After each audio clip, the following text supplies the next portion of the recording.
Hombre bien dispuesto a comprender.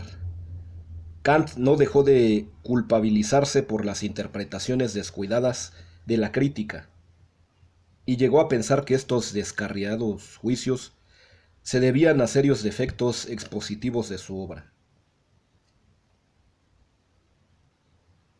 Era preciso variar la estrategia de la exposición, de tal manera que el sentido general de su filosofía permaneciera intacto, y Kant se entregó intensamente a la redacción de una versión acortada, sencilla y directa del argumento central de la obra de 1781. El resultado fue que apenas 2 años después veían la luz los prolegómenos a toda metafísica futura. Aunque hoy sabemos que el libro fue escrito apenas recibida la reseña de Georg Feder y que estaba listo ya en septiembre de 1782.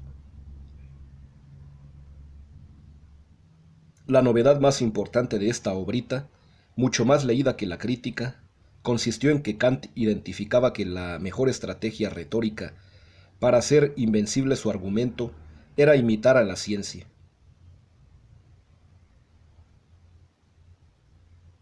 Esta línea expositiva se demostró llena de posibles malentendidos, pero dejaba claros los fines de su autor. No eran tan diferentes de los de Hume, pero sí más válidos.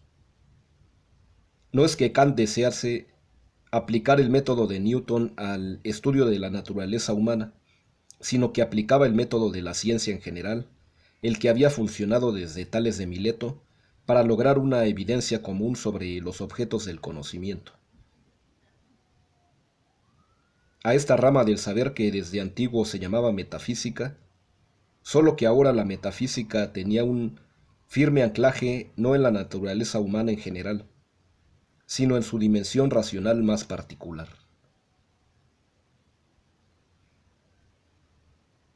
La metafísica era un destino de la razón humana, una necesidad que fácilmente se convertía en una enfermedad, y por eso debía tratarse con el cuidado con que la ciencia había abordado siempre las cuestiones y anhelos fundamentales del ser humano.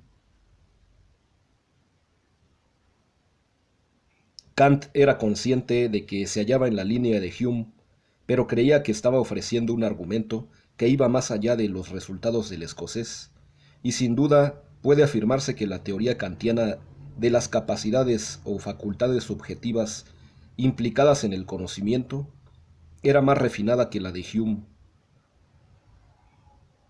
No comparto por ello las interpretaciones que nos dicen que Kant expuso mejor lo mismo que había defendido su antecesor.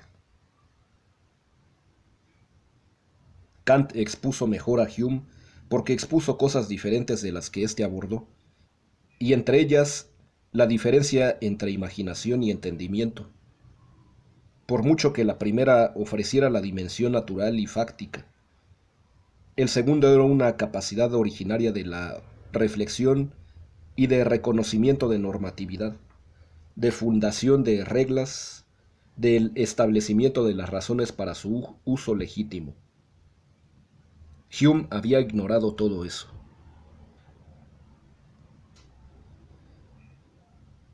Desde luego, el escocés no era un escéptico, sino que sencillamente mostraba que el conocimiento se basaba en determinados hechos de la naturaleza humana, y que implicaba una forma de asociación no lógica, sino una basada en la más bien compulsiva del hábito. Sus afanes descriptivos y naturalistas eran los dominantes. Kant, sin embargo, logró identificar que el conocimiento filosófico se basa en una reflexión selectiva sobre estos hechos de la naturaleza humana, para extraer de ellos una normatividad, una necesidad, el reconocimiento de su estatuto en tanto elementos necesarios del conocer.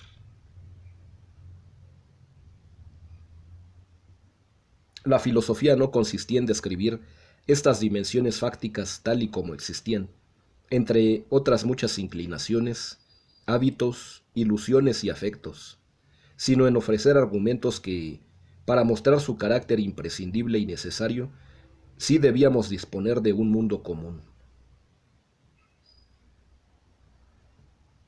En suma, la filosofía ofrecía argumentos acerca de la legitimidad de usar ciertos procedimientos reales de imaginación, que bien podrían no existir de verdad en los casos concretos, reconocidos como normas generales o reglas, y no meramente como hábitos.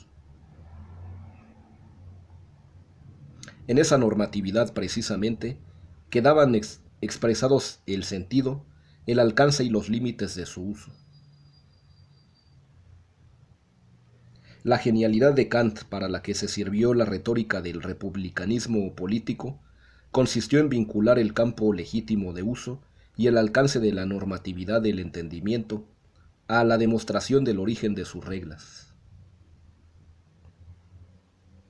La legitimidad del legislador solo se puede ofrecer cuando se conoce quién es el poder constituyente originario. Solo así se puede fundar su capacidad de garantizar la paz en su ámbito de regulación. El entendimiento era el poder constituyente del conjunto de esas normas o reglas, elevado sobre la facticidad existencial de la imaginación, el equivalente a la facticidad existencial del pueblo.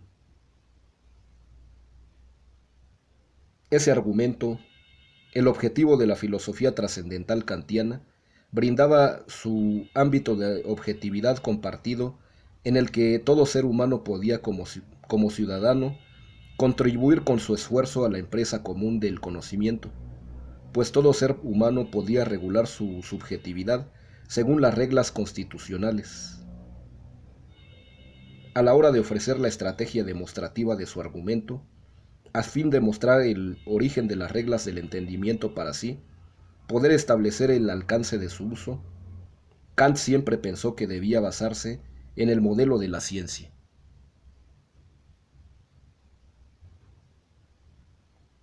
La nueva obra, sin embargo, no disipó las malas interpretaciones. Gerb rehizo su reseña con demostraciones de buena voluntad, pero su nueva crítica resultó igual de decepcionante.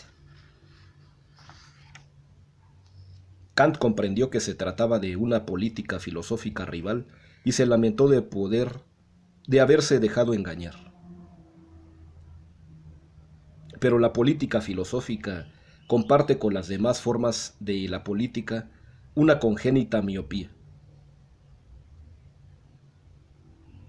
Gerb, con su declarada actitud de confundir la filosofía kantiana con Berkeley, en el fondo confesaba que no tenía una idea nítida de lo que Kant significaba como novedad, y por ello siempre quedaba por debajo de la obra que criticaba.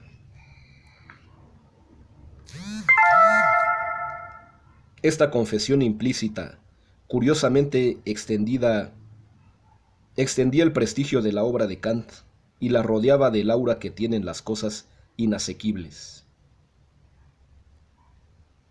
Los estudiantes aumentaron y el prestigio en Königsberg llegó a cimas no conocidas con anterioridad. Por si fuera poco, Kant asumió de nuevo el decanato, lo que le daba entrada en el senado de la universidad. Otras reseñas más favorables, como la de Schulz, vinieron a confirmar la idea de que lo único que podía hacer los críticos, además de distorsionar sus argumentos, era repetirlos y extenderlos. Kant apareció como el talento genial y sutil que era. Lo único que quedaba por decidir era la duración y el rigor de las resistencias. Lo que pronto quedaría definido como la revolución copernicana en el ámbito de la metafísica o en el ámbito de la antropología racional, empezaba su camino en la historia moderna.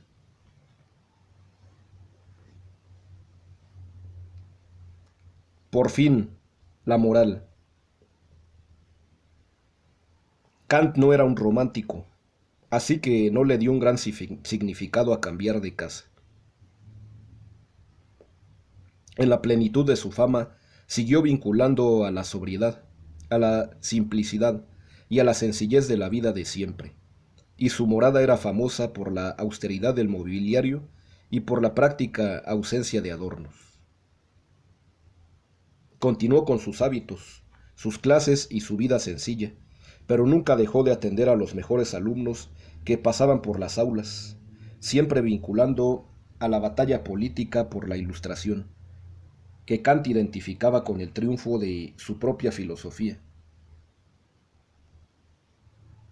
Ya instalado en la nueva casa, cercana al viejo castillo de Königsberg, pero también lamentablemente cercana a la prisión, Kant siguió con su programa de publicaciones.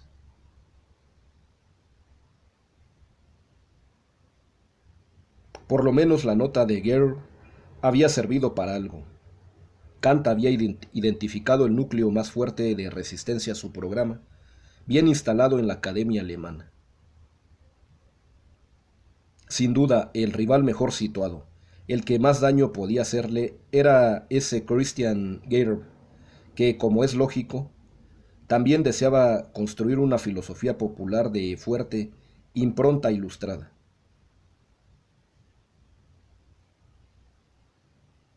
En suma, ambos autores iban a disputarse el territorio defendido, dos ideas diferentes de la Ilustración. Cuando Gehr publicó en 1783 sus observaciones filosóficas y ensayos acerca de los libros sobre los oficios de Cicerón, Kant percibió que llevaba retraso en la exposición de su programa y que los prolegómenos le habían hecho perder un tiempo preciso. Sencillamente, Gehr le había ganado la partida con su ilustración popular y con sus reflexiones sobre Cicerón.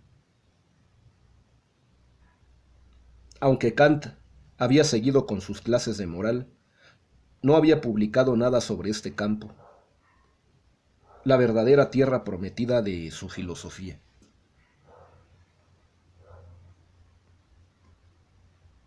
Ahora el asunto era urgente. Gehr se vinculaba a Cicerón, un autor que Kant conocía muy bien, y al hacerlo mostraba el carácter conservador de su Ilustración, mucho más pendiente de ofrecer a la sociedad estamental sus coartadas teóricas orgánicas de transformar el sentido tradicional del ser humano.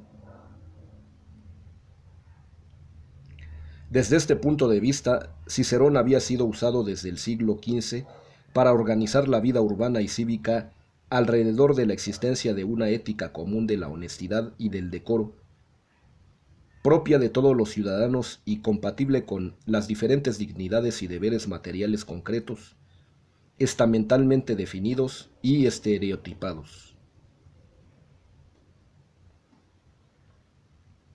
Este hecho había permitido que Cicerón sirviese tanto para la ética católica del derecho natural material como para la ética orgánica de la ciudad protestante. Kant, como es natural, deseaba proponer un sujeto moral compatible con el sujeto epistemológico, definido también de tal manera que cualquier ser humano pudiera gozar de las mismas competencias y responsabilidades, de los mismos derechos, deberes y libertades.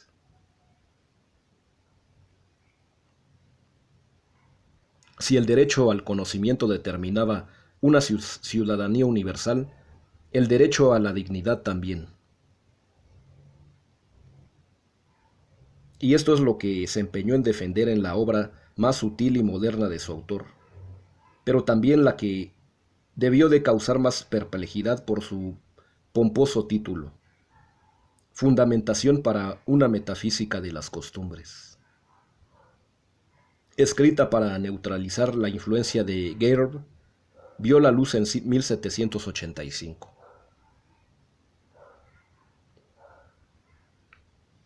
Su estrategia, sin embargo, fue diferente de la que se perfilaba en los prolegómenos. A fin de conectar su propuesta con un público potencialmente universal, se entregó a un refinado argumento que partía del lenguaje común para extraer de él, a partir de una reflexión sobre sus elementos implícitos, las ideas sin las cuales no se podía dar sentido a todo el lenguaje moral. O este significaba algo en las ocurrencias de la vida cotidiana, y entonces implicaba lo que Kant reflexivamente decía, o no significaba nada, y entonces los seres humanos deberían concebirse a sí mismos más bien como piedras o seres naturales, y abandonar todo el lenguaje que usaban. Que el lenguaje de la moral nos fuera imprescindible era mucho más importante que el hecho, más bien secundario, de que la moral fuera difícil, misteriosa o imposible. El ser humano podría albergar misterios o imposibilidades, pero era dudoso que podía prescindir de estos aspectos. Sin embargo, el rasgo más fuerte del argumento de Kant residía en que ese lenguaje de la moral parte y procede del sencillo hecho de que el ser humano no puede dejar de concebirse como inteligencia, de que es el único ser que para moverse hacia algo debe dar su consentimiento a ese algo como su fin. Esta dimensión no tenía nada que ver con lo honesto o lo pulcro, ni con oficios y estamentos, ni con los lugares de la sociedad urbana. Por eso Kant produjo una verdadera revolución al pasar del universo de Samuel Pufendorf, organizado sobre la plural noción de dignidades, compatible con la ética social orgánica de sus oficios, todos los cuales son interdependientes de la vida de la ciudad burguesa, a la noción universal de dignidad humana, base última de toda relación social entre seres humanos, y no sólo de aquella sociedad burguesa urbana o tradicional.